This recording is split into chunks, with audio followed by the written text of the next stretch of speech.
It is October 16th.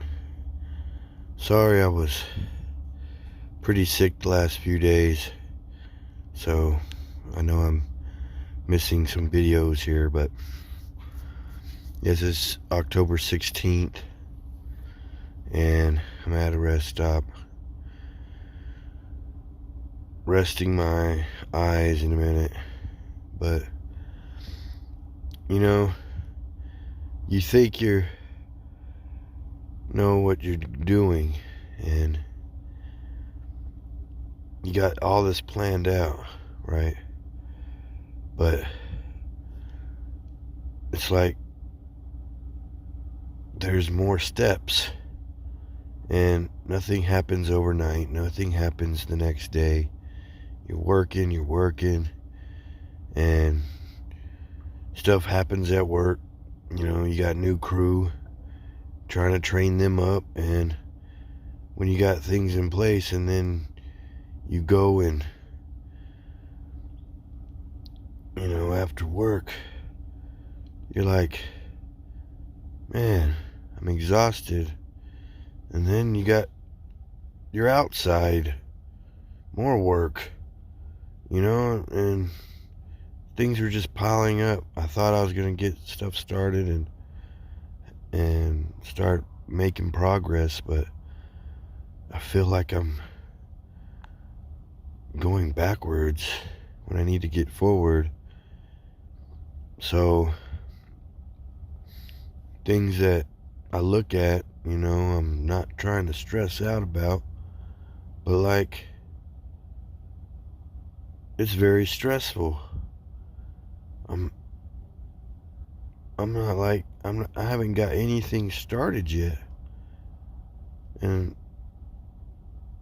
I've talked to a lot of my creditors and see if there's any solutions, but it's like they want all this money now, and I don't have, it's like, dude, I'm behind for a reason. I would have never been in this situation if I was just true to myself and true to everybody about where I am financially, because I try to make people happy. This last Christmas, I bought all those gifts when I really didn't have the money, and I put my bills aside, and now, I'm behind. I'm usually never behind. I'm usually paying my cards down, having some extra money to spend, things like that. And now I'm looking, oh, this card is closed, that card is closed, and affecting my credit. And I'm just here venting right now. It's my venting moment, but I'll figure it out. It's a 5-year plan, and I'm gonna have it all figured out and taken care of, and I will transform myself into a better person and have myself working better instead of harder. I don't like doing physical work that much anymore. It's put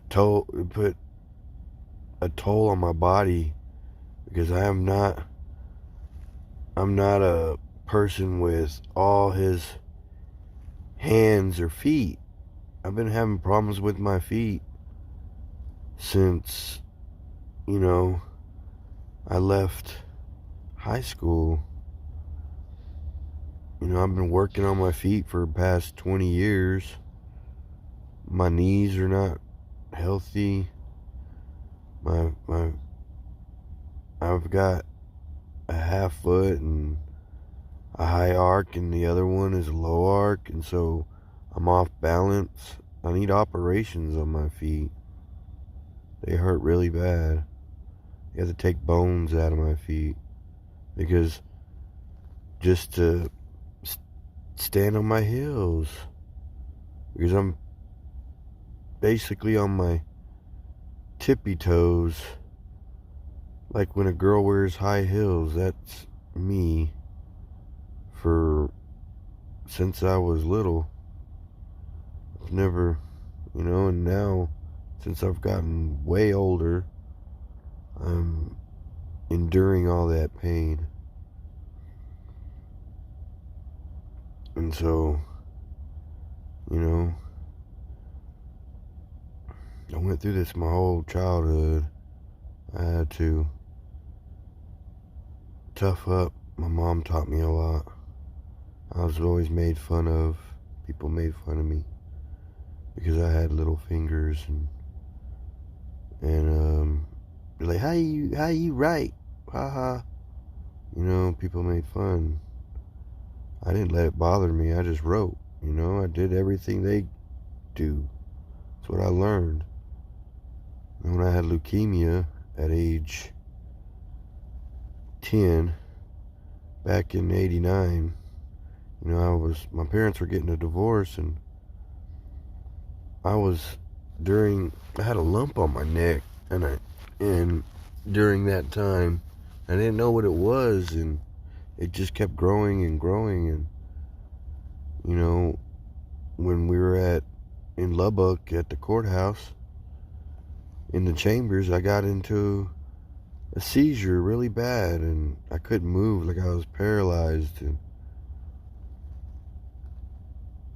that's when I went to the doctor, and they diagnosed me stage 4 of acute lymphocytic cancer, which is B cell, and they told my dad I was only going to be alive for 30 days.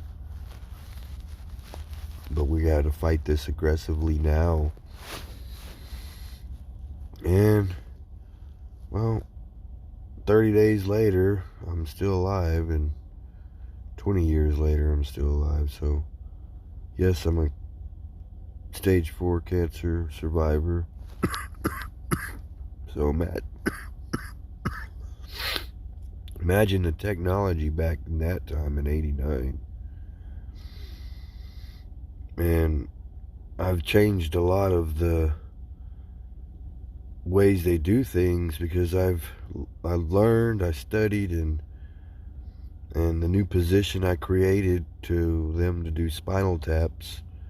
You sit up Indian style, and they use the numb gun and stick that needle and drain spinal fluid out of you. But bone marrow, you got to be curled up in a ball because they have to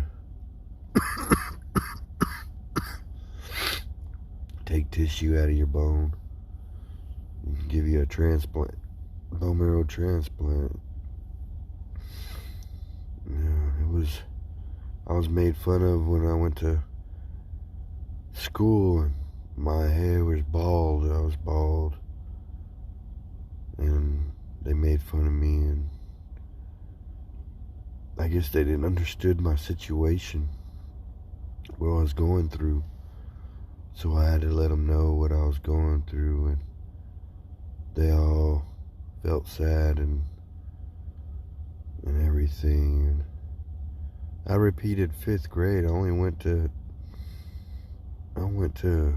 10 days of school. I missed the rest.